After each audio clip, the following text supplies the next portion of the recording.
지난 시간 우리가 복음의 사람들은 매이지를 않는다는 것을 배웠습니다. 어떤 일에도 얽매이지를 않는 사람, 정말 대단한 사람입니다. 어떻게 사람이 그렇게 될 수 있을까? 사람은 그렇게 될 수가 없습니다. 그래서 십자가 사건이 일어났고 주님이 부활하셨고 성령을 보내주신 것입니다. 주님이 성령으로 우리를 지켜주시지 않으셨으면 우리가 절대로 얽매여서 못 삽니다. 하루도 얽매이는 것 때문에 견디지를 못하고 차라리 죽는 것이 사는 것보다 낫겠다. 그런 말이 절로 나올 거라고. 우리에게 성령을 보내주셔서 우리가 지금 얽매여야 될 일이 너무너무 많잖아요. 살아있는 동안 얽매이는 게 어디 한두 가지입니까?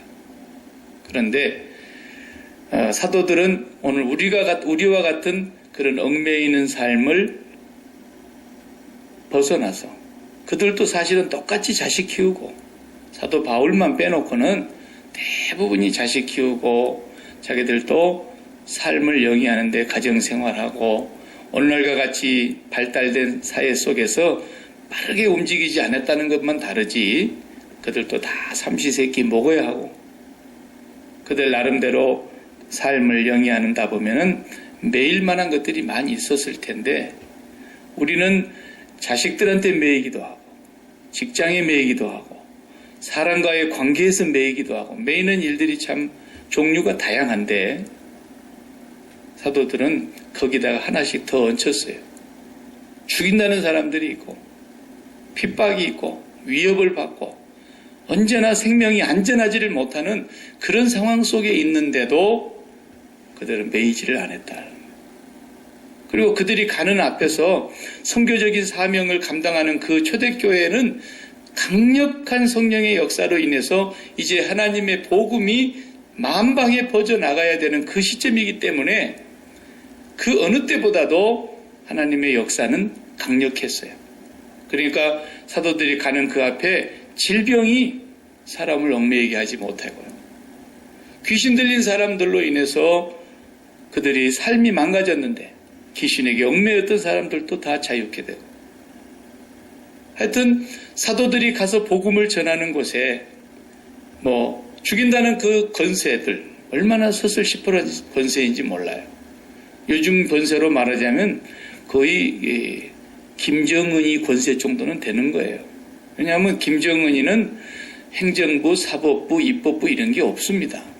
그건 남이 볼 때에 저것도 나란가 하가 비난을 받을까 봐서 그걸 만들어 놓는 거지 혼자서 모든 것을 다 전권을 갖고 휘두르는 거예요. 그 공산주의 국가와 같은 곳에서는 한 사람의 독재 권력은 그렇게 무서운 겁니다. 그러니까 당시의 사내들인이라고 하는 이 권세가 그런 권세입니다. 예수님을 죽이는 거 보십시오. 그만한 이적과 기적과 전에는 듣도 보도 못한 하나님의 나라의 말씀을 선포하시는 그 예수님이 온 군중들에게 그렇게 인기가 높았지 않습니까? 오병이어의 사건 하나를 보고 임금님을 삼으려고 할 만큼이나 군중들이 예수님에게 대한 인기가 하늘을 찔렀어요.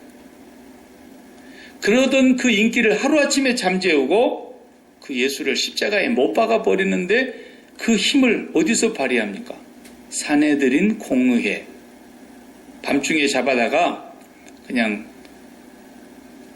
간단히 재판이라고 하는 요식행위를 거치고 사형으로 자기들이 판결을 내리고 최종 사형권자는 당시의 총독인 빌라도니까 빌라도에게 보내는 것입니다. 빌라도도 조사를 해보니까 죄가 없어 보이고 자기도 그 죄인을 어떻게 다룰 수 없는 그런 어려움이 있다는 걸 알고 헤롯 왕에게로 밀어서 보내지 않습니까? 본래 헤롯 왕하고 사이가 안 좋은 사람이었는데 헤롯 왕에게로 떠넘기려고 했는데 헤롯 왕도 예수님을 어떻게 하기가 양심이 찔리니까 몇 마디 희롱하고는 다시 돌려보내요. 그런데 빌라도가 놔주려고 하는데도 불구하고 끝까지 살해하고 죽이려고 하는 그 힘이 어디서 나옵니까? 사내들인 공의에서. 막판에 빌라도의 충성심에 대해서 흔들어 버리잖아요. 만약에 당신이 그 사람을 살려줘서 밀란이 일어나게 되면은 당신이 통치하고 있는 이 지역에 반란이 일어나면 당신은 가이사의 충신이 아니다 말이에요. 그 사람이 분명히 자기 입으로 자기가 로드, 주라고 하고 다니고 있는데, 그리고 그 사람을 추종하는 사람들도 그를 왕이라고 그러고 있는데, 그 사람을 중심으로 반란이 일어났을 때 당신이 어떻게 감당하려고 그러느냐. 그 자기의 그 목구멍이 포도청이라 그걸 그냥 건드니까 빌라도도 어쩔 수 없이 주겠다. 빌라도가 나 주기로 한 것을. 그만큼 사내들인 공의에는 강력한 파워가 있어요. 그 당시에 사법권, 입법권, 행정권 다 쥐고 있는 거예요.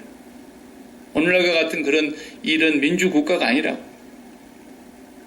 하나님은 이미 떠나버렸지만 자기들이 신정국가의 행세를 했다니까요. 그래서 오늘 본문에도 이제 사도들을 죽이려고 하는 장면이 나옵니다. 지난주에 이어서 우리가 30절부터서 보면은 30절, 31절, 32절 지난주에 보았던 마지막 부분에 그 위협하는 그 권세 앞에서 사도가 대답하기를 너희가 나무에 달아 죽인 예수를 우리 조상의 하나님이 살리셨다는 걸 먼저 말했습니다. 그 다음 31절에는 이스라엘로 회개케 하사 죄사함을 얻게 하시려고 그를 오른손으로 높이사 부활하신 것을 말씀하시고 임금과 구주를 삼으셨느니라. 그래 보좌 우편에 계신 예수 그리스도를 전했습니다. 32절에 우리 다 같이 보면 우리는 이 일의 증인이요 하나님이 자기를 순종하는 사람들에게 주신 성령도 그러하니라 하더라. 예, 이렇게 담대하게 답변을 합니다. 잡혀가서도 매이지를 않아요. 그러니까 이 사람들이 이제 그 말을 듣고 얼마나 분기탱천했으면 33절 오늘 읽은 첫 절에 보면은 저희가 듣고 크게 노하여 사도들을 없이 하고자 할세. 없이 한단 말이 뭐예요? 죽인다는 말이에요.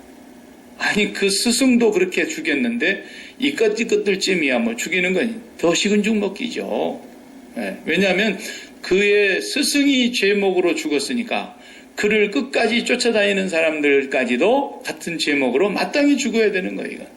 이미 전례에 판결문이 하나 나와 있기 때문에 그 판결에 의하면 이것은 마땅히 사형이에요. 이제 죽이려고 하는 그런 상황 속에 놓였어요. 그런데 오늘 이 장면에서 아주 지혜로운 율법학자, 요즘으로 말하자면 교수죠. 교수가 한 사람이 그 공의회에 있었어요. 공의회는 70명에서 72명으로 구성되어 있습니다. 그래서 이 70여 명으로 만들어진 그 이스라엘의 정치, 그 다음에 사법, 그 다음에 또 입법, 이 모든 것을 다 관장하고 있는, 오늘로 하자면은 국회, 그리고 행정부의 모든 국무총리와 모든 장관, 그리고 사법부의 모든 법관, 판사, 이런 모든 역할을 나눠져 있지 않고 그냥 여기서 다 하는 거예요. 자, 이 사람이 이제 회의를 합니다. 잠깐 나가 있어. 이렇게 하고 자기들끼리 들어서는 안 되니까 그 사도들은 가만히 얘기를 하는 거예요. 밖으로 내보낸 뒤에 가말리엘이라는 교수가 율법을 당시에 가르치는 학파가 있었어요. 율법을 요즘 같으면 대학 교육을 가르치는 교육기관이 있잖아요. 그 대학교 수준의 교육기관에서 교수가 있는데 두 사람이 대표자예요. 한 사람이 가말리엘, 한 사람이 힐렛. 이 두 문화생들이 굉장히 많았는데 사도 바울은 누구한테 배웠다 그랬어요? 가말리엘 문화생이란 말이에요. 사도 바울은 아직 사도 바울이 회개하기 전이니까 지금 사도 바울이 여기 같이 들어 있었는지도 모를 일이에요. 예. 그러나 어쨌든 그 가말리엘이 다 사도들을 밖으로 내보내게 해놓고 얘기를 하는 걸 오늘 우리가 한번 보십시다. 뭐라고 얘기를 하는지 36절에서 39절이에요. 36절에 이전에 듣다가 36절에 35절을 먼저 볼게요. 말하되 이스라엘 사람들아 너희가 이 사람들에게 대하여, 사도들이죠. 사도들에게 대하여 어떻게 하려는 것을 조심해라. 조심해야 된다는 걸 먼저 말하죠. 다 같이 읽어봐요. 이전에 드다가 일어나 스스로 자랑하며 사람이 약 400이나 따르더니 그가 죽임을 당하며 쫓던 사람이 다 흩어져 없어졌고, 이런 예가 있었다는 거예요. 드다라는 사람이 있어요. 역사적으로 이 사람은 아마 우리식으로 지금 말하자면은 종교 어떤 사이비 교주죠. 교주. 그래서 자기가 사이비이지만 뭔가 신비한 능력을 행했던 거죠. 그리고 보통 사람들과는 좀 다른 뭔가 비범한 게 있었던 거예요. 그러니까 와, 이 사람이 우리 민족을 구원할 혹시 메시아 같은 사람이 아닐까? 그 당시에는 그런 것을 다 기다리고 있었으니까. 드다라는 사람이 지도자가 되니까 갑자기 한 400여 명이 쫙 따라서 일어나더라는 거예요. 그런데 결국은 그 사람이 죽임을 당하고, 그러고 나서 가만히 놔버려뒀더니 그 따라다니던 추종자들도 다 없어졌지 않냐. 그 사람이 드다가 진짜였다면 추종자가 없어질 리가 있겠냐. 그 다음에 또 한 사람을 얘기하죠. 37절에 그 후에 호적할 때에, 인구조사할 때를 말하죠. 갈릴리에서 유다가 일어나 백성을 깨어 쫓게 하다가 그도 망한즉, 이 사람도 잡혀 죽었어요. 그러니까 쫓던 사람들이 다 흩어져 없어졌고 이랬어요. 요 역사적인 사실을 하나를 예를 들면서 38절 다 같이요. 이제 내가 너희에게 말하노니 이 사람들을 상관 말고 버려두라. 이 사상과 소행이 사람에게로서 났으면 무너질 것이요. 만일 하나님께로서 났으면 너희가 저희를 무너뜨릴 수 없겠고 도리어 하나님을 대적하는 자가 될까 하노라 하니. 굉장히 지혜로운 분이죠. 가말리엘 이분은 그 후에 정확한 기록은 없어요. 근데 이제 전승에 의하면, 전에 내려오는 전승에 의하면 이 가말리엘이라는 교수는 본래 산헤드린 공의회 총회장을 맡았던 분인데 이분이 나중에 예수를 믿었다는 기록이 전승으로 이제 내려오는 거예요. 성경에는 없어요. 사도 바울의 스승이니까 추측해 보건대 사도 바울이 그렇게 정말 생각지도 않는 가운데 그 예수 믿는 사람들을 잡아서 이제 가두려고 혹은 죽이려고 영장을 받아서 가고 있는 그 길에서 자기가 극적으로 변화되고 극적으로 주님을 만났기 때문에 그의 간증이 사도행전에 3번 나오잖아요. 그럼 자기 스승한테도 한번 얘기했음직해요. 추측해보면. 가말리엘이 후대에 예수를 믿고 개종했다라는 전승은 내려옵니다. 근데 이분이 굉장히 지혜로운 발언을 한 거예요. 그러니까 요즘식으로 보면은 박태선이라는 사람, 저도 박태선 씨를 직접 제가 얼굴을 면담해서 보지는 못했어요. 면전에서. 근데 박태선이가 죽고 난 뒤에 이제 그 추종하는 세력들이 전국에다가 교회를 세웠거든요. 그래서 그 건물이 전도관입니다. 전도관. 십자가를 다 떼내고 그 십자가 꼭대기 보통 달아있는 거기다가 비둘기를 이렇게 달아 매놓는 그 전도관 건물 말이에요.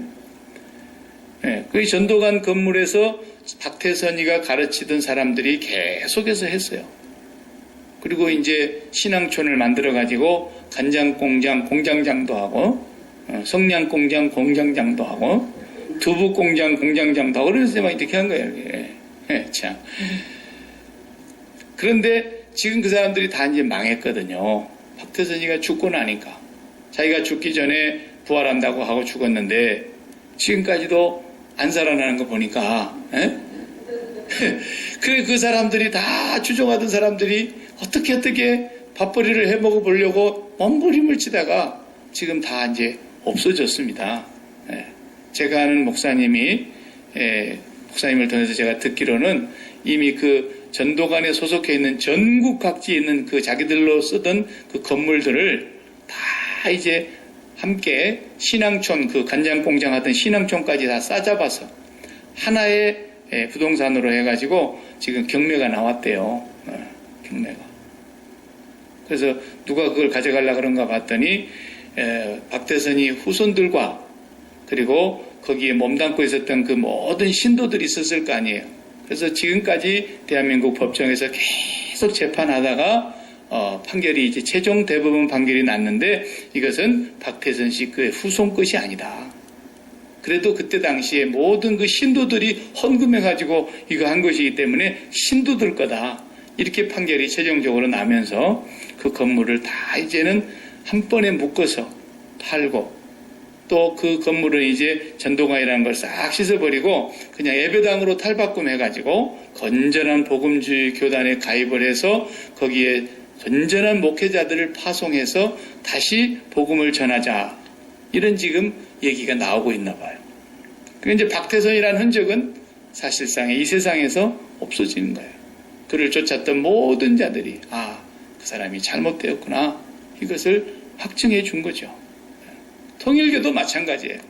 워낙에 이 사람들이 돈벌이에 능해가지고 그저 왜 하나님이 통일교가 그렇게 번성하여 돈을 많이 벌겠는지는 모르겠으나 통일교가 전 세계에 지금 번져가 있는 건 사실이죠. 또 대한민국이 옛날 박정희 대통령 살아계실 때부터 통일에 대해서 우리는 항상 꿈을 갖고 있었던 그런 나라이기 때문에 그 사람도 통일이라는 얘기를 다 그때 넣어가지고 세계 통일 신령협회 이랬단 말이죠. 그리고 북한도 드나거리면서 많은 돈을 뿌리고 그러다 보니까 이 사람이 모든 사람들에게 상당히 지명도가 있었지만 그래 헬기를 타고 가다가 헬기가 땅에 떨어졌는데 그냥 팍 폭발하지 않고 살짝 부딪히면서 죽지를 않았는데 그래서 이 사람이 진짜 신령한 사람인가 사람들이 다 그리 생각했어요. 그런데 이제 얼마 후에 돌아가시고 나니까 그의 자손들이 요즘 정말 그 나와서 그 하는 행보를 보니 참 기가 막혀서 눈을 뜨고 볼 수가 없는 그런 일들이 지금 인터넷에 떠돌아다니더라고요. 조금 세월이 지나면 자연히 없어집니다. 그리고 많은 사람들 가운데 그저 그 돈이 좀 되는 사람들은 혹시 붙어 있는지 모르겠습니다.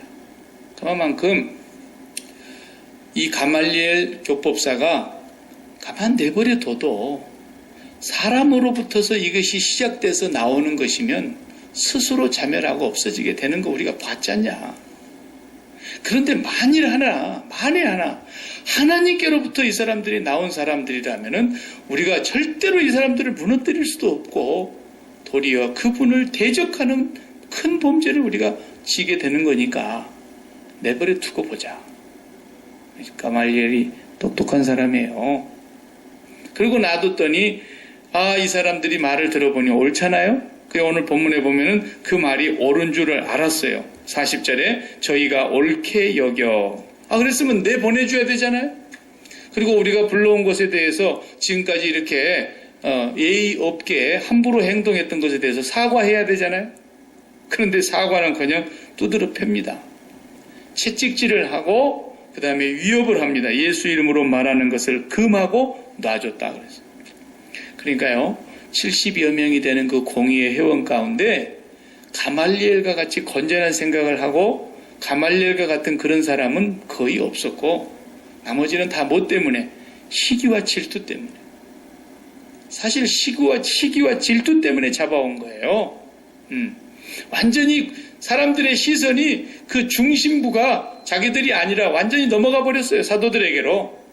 그래서 사도들이 너무너무 많은 기적과 이적이 일어나면서 하나님의 복음을 전하는 그 얘기를 듣고 예루살렘에 막 수많은 사람들이 따라가니까 이거 이러다가는 우리가 이제 쪽박 깨는 거야. 이거 아주 싹을 잘라야지.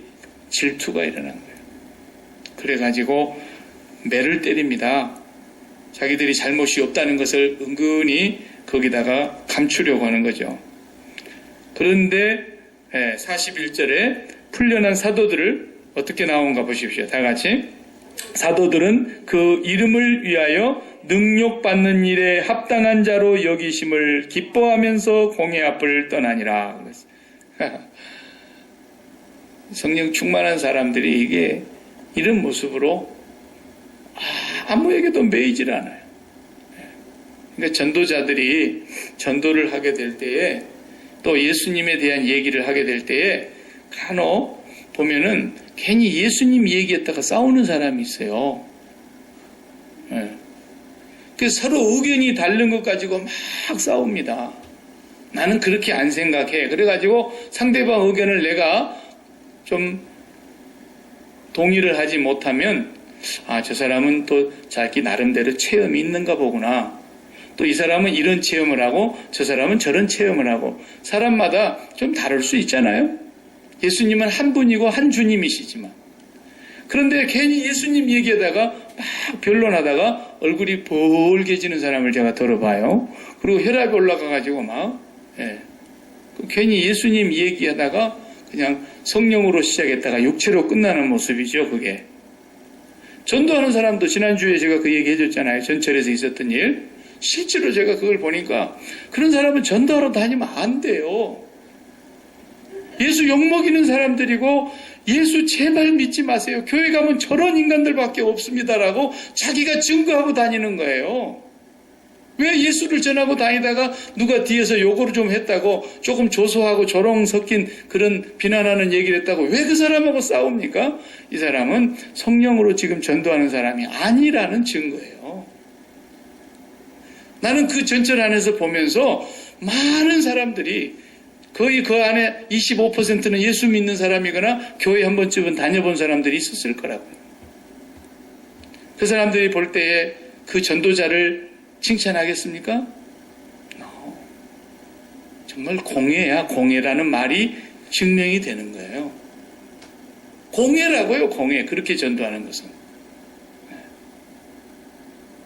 그러니까 이 사도들이 나올 때 보십시오.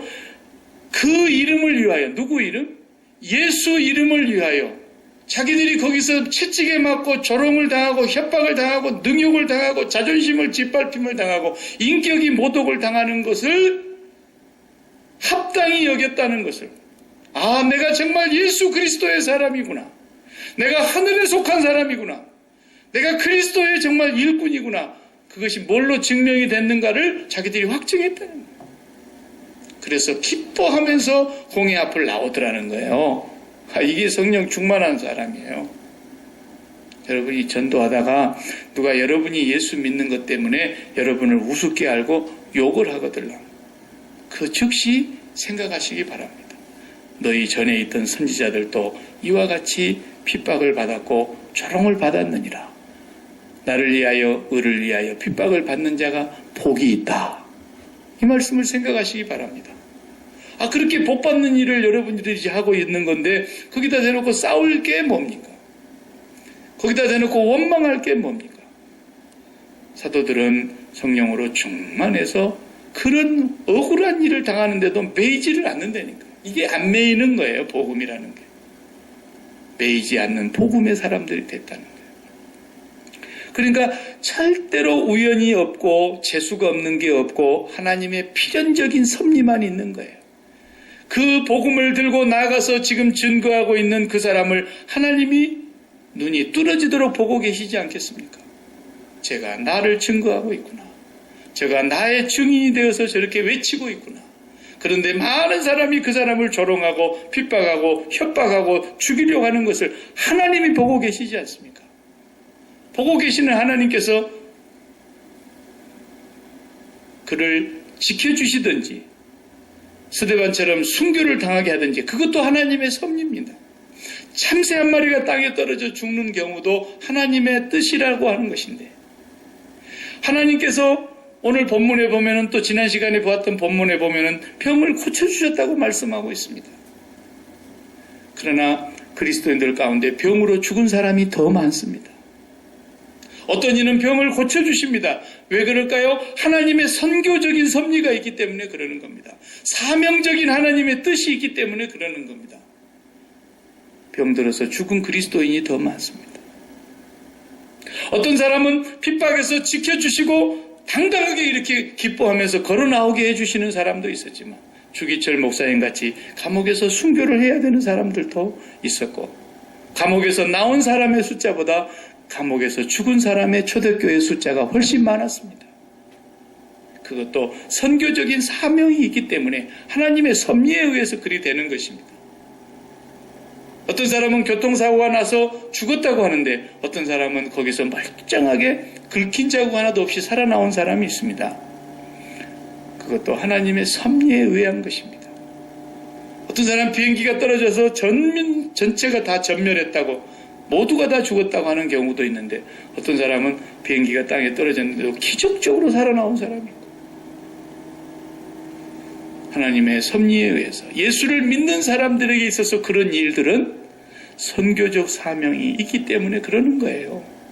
하나님이 아직도 사명이 있어서 살려둔 거란 말이죠. 그 사람이 사명을 망각했건 사명적인 삶을 살고 있든 아직 사명이 끝나지 않았기 때문에 살아있는 거라니까, 목숨이. 우리가 사명이 끝나기 전까지는 결코 죽지 않습니다. 그래서 사도 바울이 나의 달려갈 길과 주 예수께 받은 사명, 곧 은혜의 복음 증거하는 일을 마치려 하면은 나의 생명은 조금도 귀한 것으로 여기지 않는다고 말했던 겁니다. 어떤 사람은 사명이 있는데도 사명을 못 깨달으니까 하나님이 사명을 깨닫게 하시려고 고난을 주는 경우도 있단 말입니다. 어떤 사람은 하나님께서 그 고난을 통해서 그 사람을 단련시켜가지고 앞으로 더 큰 일에 하나님께서 쓰시기 위하여 강한 훈련병을 만들어내는 것처럼 강한 군인을 양성해내는 것과 같은 그런 시기도 하나님이 허락하십니다. 그래서 사도 바울이 다니는 그 여정을 보면은 첫째는 굉장히 어려운 고난을 많이 당했습니다. 그럴 때마다 사도 바울이 뭘 고백합니까? 전도는 내가 하는 게 아니구나. 하나님의 주권과 하나님의 보호하심과 하나님의 능력에 있는 거구나. 그리고 항상 자신은 겸손했던 거예요. 그리고 고난을 당하면서 그 고난 속에서 또 무엇을 생각합니까? 고난당한 자들을 생각하기 시작했습니다. 환난당한 자들을 위로하기 위하여, 환난받은 자들을 통해서 또 환난받은 자들을 환난을 당하는 자들을 위로하기 위하여. 그렇기 때문에 우리가 이 세상을 살면서 그리스도인이라고 해도 계속해서 어려움이 있을 거라고 그랬지, 예수님의 가르침을 직접 들어가서 보면은 한번 성경을 찾아보시기를 원합니다. 마태복음 10장 10절을 한번 우리 다 같이 펴놓고 보십시다. 마태복음 10장 10절 신약성경에, 거기에 전도자들에게 주시는 메시지가 23절까지 상당히 길게 나오는데, 그 전도자들에게 어떤 일이 있을 거라는 말씀을 하셨습니까? 주님이 10절에 보니까 여행을 위하여, 전도 여행이에요. 전도 여행을 위하여 주머니나 두벌 옷이나 신이나 지팡이를 가지지 말라. 이는 일꾼이 저 먹을 것을 받는 것이 마땅함이니라. 그러니까 우리 단기 선교도 지금 이렇게 합니다. 비행기표만 딱 가지고 가는 거예요. 가서 밥을 내가 뭘 사 먹을까? 거기 가면 문화도 음식 문화가 달라서 먹을 게 없을 텐데, 그런데 요즘 보면은 그냥 선교 간 사람이 그냥 먹을 것을 한 짐씩 싸갖고 가요. 사실은 그건 선교가 아니죠. 그렇게 하는 것은 벌써 선교의 기본이 안 돼 있는 거예요. 그 사람들이 우리가 볼 때는 돼지 구정물 통해서 먹는 것과 같은 그런 걸 먹을지라도 먹을 수 있어야 사실은 선교가 됩니다. 그래서 선교사님들이 진짜 선교하는 분들 보면은 다 그걸 처음에는 먹고 배탈 나고, 처음에는 먹고 병 생기고, 처음에는 먹고 도저히 내가 굶었으면 굶었지 못 먹겠다 하던 것들을 먹게 되는 거예요. 그냥 배가 고파서 먹을 수도 있겠지만 그들의 영혼을 너무너무 사랑하다 보니까 이들을 구원하려고 하는 그 성령의 강력한 은혜가 임하면 그걸 먹어지는 거란 말이에요. 그게. 그러니까 먹을 것을 걱정하고 전도하러 다니는 사람은 전도할 자격이 없다. 예수님이 첫 번째 그러는 거고, 두 번째 11절에 아무 성이나 촌에 들어가든지 그 중에 합당한 자를 찾아내어 너희가 떠나기까지 거기 머물라. 합당한 자가 누구겠어요? 영접해 주는 사람이 있다는 거예요. 가면 동네마다 한두 사람씩은. 그러면 그 사람은 합당한 자를 찾아내란 말이 그 말이고, 그 집에 들어가면 뭐라 그랬어요? 평안을 빌라 그랬어요. 그 집에 앉자마자 샬롬을 빌어줘라 그랬어요. 그래서 13절에 그 집에 이 샬롬이 합당하면 평안이 거기에 임할 것이고, 합당치 아니하면 그 평안이 너희에게로 돌아올 것이니라 그랬어요. 그 다음 말씀이 14절 다 같이요. 누구든지 너희를 영접도 아니하고 너희 말을 듣지도 아니하거든 그 집이나 성에서 나가서 너희 발에 먼지를 떨어버려라 그랬어요. 예, 받아들여서 밥도 먹여주고 재워주는 사람도 있으면 그 집은 평안을 빌어주고 그 다음에 들어오지도 못하게 하고 막 핍박하고 내어쫓으면 그 집에서 빨리 나오고 그 동네를 빨리 벗어나서 신발에서 흙을 떨어라. 왜? 얘기도 다녀갔다는 것을 나중에 심판날에 증거로 삼을 거라는 거예요. 하나님이. 그러니까 괜히 핍박받는 곳에서 계속 복음을 전한다고 그러고 있을 필요는 없어요. 물론 그렇다고 해서 그냥 조금만 핍박이 있어도 또 그냥 선교사로 갔다가 와버리고 그러는 거 아니죠. 지금도 받아들여야 될 때가 많은데 굳이 1년 내내 있는데도 한 명도 전도가 안 되고 반대하고 그런 곳에 굳이 거기다가 시간과 물질과 그 모든 정열을 다 소모할 필요 뭐 있어요. 또 받아들이는 곳이 있는가 기도하고 찾아가면 되지요. 그 다음에 16절에 보면은 뭐라고 말씀하십니까? 보라 내가 너희를 보냄이 양을 이리 가운데 보내는 것 같다 그랬어요.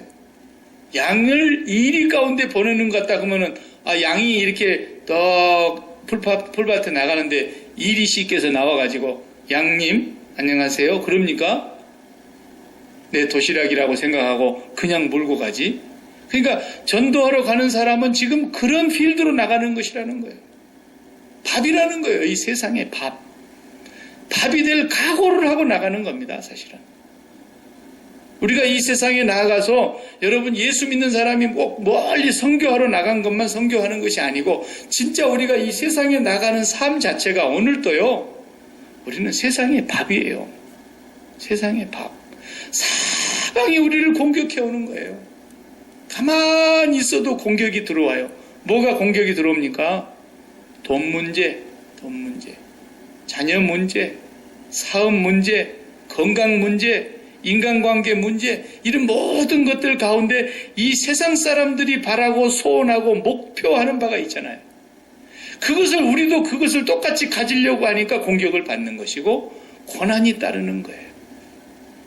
왜 그렇게 사냐는 거예요. 우리는 거기가 목표가 아닌데 우리가 땅에서 사는 삶이 전부라고 할 것 같으면 목표가 땅에 있어야 되는 게 맞지요. 그리고 땅에서 우리가 경쟁하는 것이 맞지요. 그러나 땅에 우리는 목표도 없고 목적도 없어요. 우리는.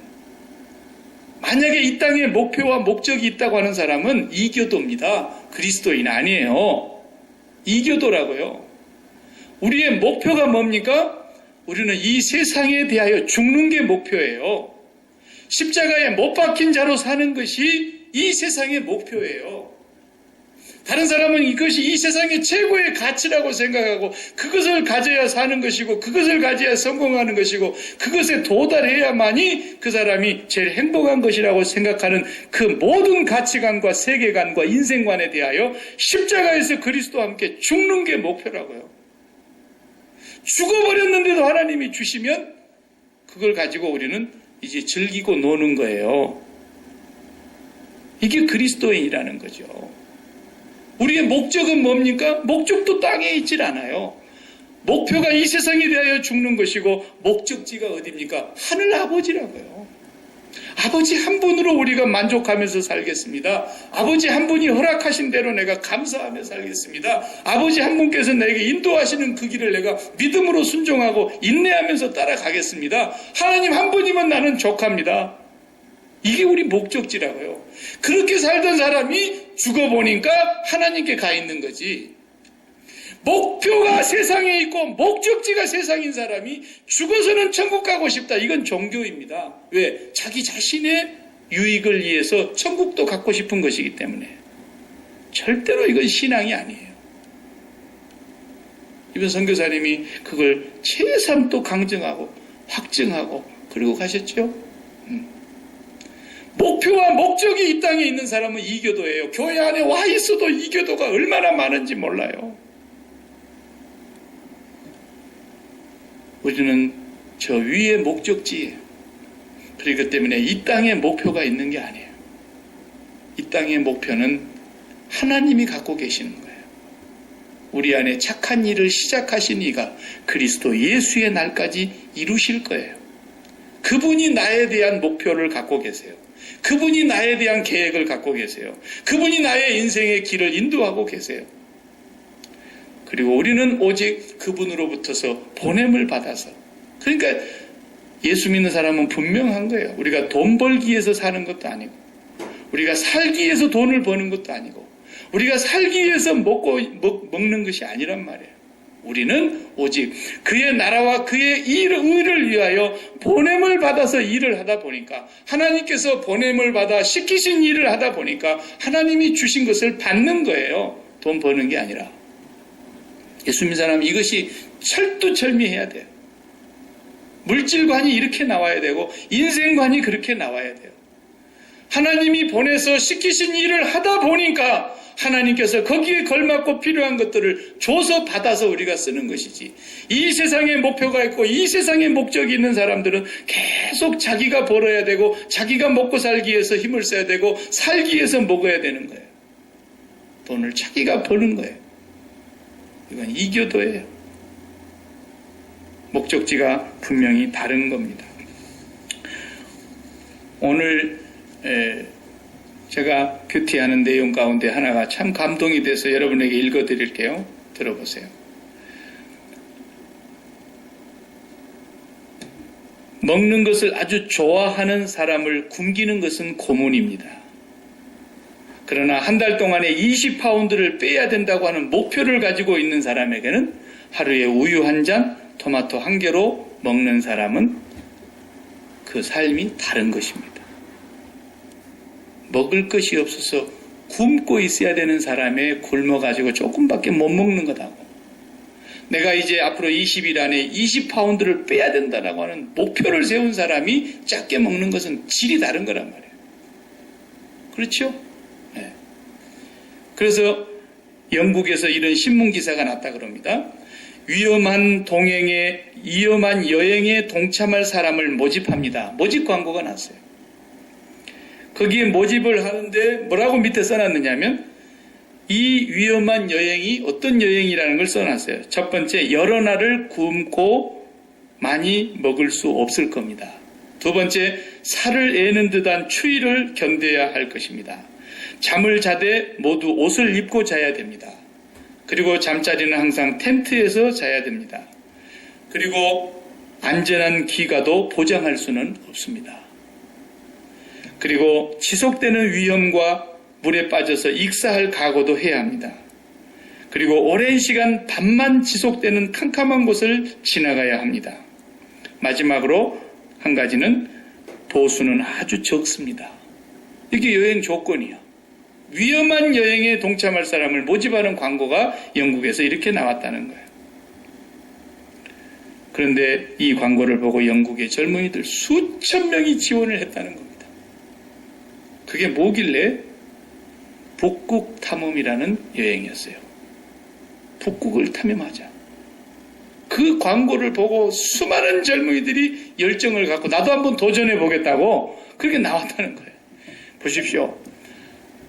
목표와 목적이 딱 세워지니까 이 엄청난 위험을 동반하면서도 가는 거 보십시오.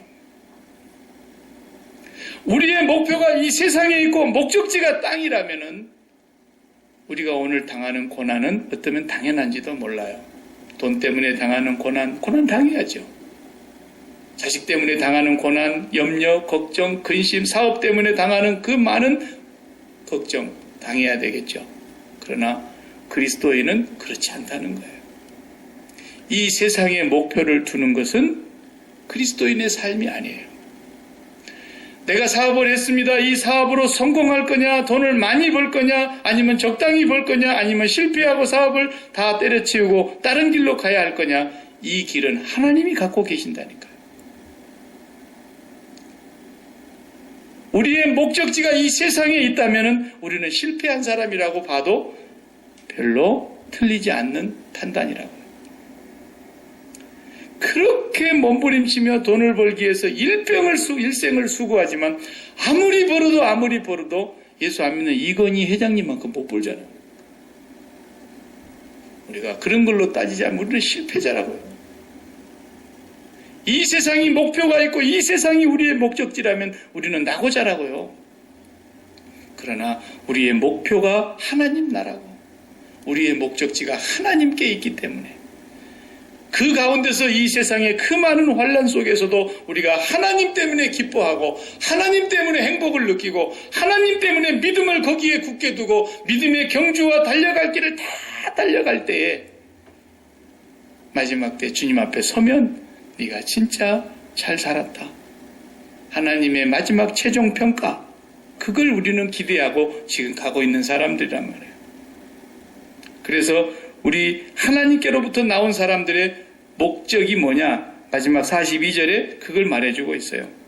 42절에 저희가 날마다 성전에 있든지 집에 있든지 예수는 그리스도라 가르치기와 전도하기를 쉬지 아니하니라 그랬어요. 이게 우리 삶의 목적이요 동시에 목표입니다. 그러니까 우리가 사나 죽으나 집에 있으나 사업장에 있으나 언제 어디서든지 복음을 위해서 산다라는 거예요. 우리는 예수가 그리스도라는 사실을 증거하기 위해서. 내가 왜 하나님 앞에서 직장을 가지냐? 먹고 살아야 되니까. 이건 이교도란 말이에요. 이교도란 말이에요. 하나님을 사랑하는 자가 하나님을 사랑하는 이 마음을 품고 복음을 위해서 살려고 내가 하나님께 기도하면서 하나님이 내게 주신 직장을 찾아가는데 그 직장을 찾아가서도 예수가 그리스도됨과 하나님의 나라를 전파하기 위한 삶을 살다가 보니까 하나님께서 먹을 문제도 해결해 주시고 내가 가야 할 길도 하나님이 예비해 놓으시고 그 중에서 하나님께서 필요한 사람을 만나야 될 경우는 사람을 만나게 하시고 하나님께서 반드시 그 길을 열어주시더라는 것입니다. 우리의 삶의 목표와 목적지를 바꾸면 되는 거예요. 이걸 바꾸게 하시는 분이 성령님이세요. 성령님이세요. 제자들도 처음에야 예수님 따라가면서 다 저분만 따라가면 우리는 이제 철밥통 하나씩 가진 거다. 저분만 따라가면 우리가 먹을 게 뭐 걱정이겠냐. 저분만 따라가면 우리는 이제 세상 염려는 없겠네. 처음에는 그렇게 다 따라갔죠. 그런데 예수님을 직접 따라가서 예수님을 마지막 따라가니까 딱 죽어버리는 거예요. 야, 정말 이런 허망할 때가 어디 있겠습니까? 죽어버리는 거예요. 그런데 약속대로 사흘 만에 부활하십니다. 이야, 됐다. 다시 부활했다. 그랬더니 아이고 올라가셔버리네. 올라가셔버리네. 이거 보세요. 이거 보세요. 부활해서 이제는 뭔가 이 나라를 이루어보겠구나. 이스라엘을 회복할 때가 이때입니까? 라고 기대를 하고 있는데 올라가 버려요. 이게 뭘 말하는 거냐면 우리의 삶의 목표와 목적이 위에 있다는 거예요. 절대로 땅의 것을 구하지도 말고 찾지도 말라는 거예요. 그 생명, 너희들이 살아야 될 그 생명은 위에 있다는 거예요. 너희들을 살게 해주는 그 힘 위에 있다는 거예요. 위의 것을 찾으라. 위의 것을 찾으라. 그리하면 하나님께서 우리에게 불러서 시키시는 일을 감당하는 가운데서 하나님이 우리에게 필요한 것을 주셔서 살게 될 거라는 거예요. 이게 예수 믿는 사람들입니다. 저희가 날마다 성전에 있든지 집에 있든지 예수는 그리스도라 가르치기와 전도하기를 쉬지 아니하니라. 우리의 사명이 바로 하나님께로부터서 나온 사람이라는 것을 증명하는 것입니다. 땅에 목표가 있다? 땅에 소망을 두고 땅에 목적지를 두고 살아가는 사람, 하나님께로부터 나온 사람 아닙니다. 정말 그가 하나님께로부터 나온 사람이라면 처음에는 그랬을 망정 이제는 하나님께 목적을 두고 그리고 이 세상에 대해서는 죽는 겁니다. 십자가에서 죽는 것입니다. 이것이 하나님께로부터서 나온 사람들이라는 증거이죠. 이것을 오늘 본문에서 사도들이 우리에게 교훈하고 우리들이 그 삶을 이어가고 계승해야 될 사람들이라는 것을 말씀하시는 것입니다. 기도하십시다.